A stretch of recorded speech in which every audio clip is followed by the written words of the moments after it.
100 ആളുകൾ എതിരെ നിന്ന് പിന്നിലേക്ക് തള്ളാൻ ശ്രമിച്ചാലും ഭയപ്പെടേണ്ട. കാരണം നിന്റെ കൈ ചേർത്ത് പിടിച്ചിരിക്കുന്നത് ചാത്തൻ സ്വാമിയെയാണ്. കുടുംബവും ഉറ്റവരും തള്ളിപ്പറഞ്ഞാലും തളരണ്ട. അവരൊക്കെ നിന്റെ പുറകെ വരുന്ന കാലം വരും. എത്രയൊക്കെ ദുർഘടത്തിൽ വലഞ്ഞാലും പതറണ്ട.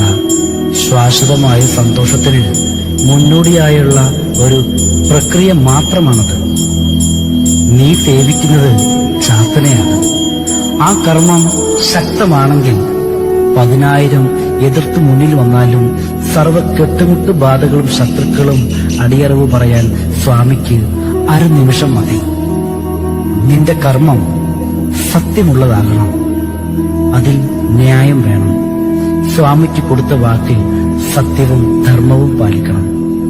ഭക്തിയും ഉപാസനയും സ്വാമിയോടുള്ള അടങ്ങാത്ത പ്രേമമാണ്.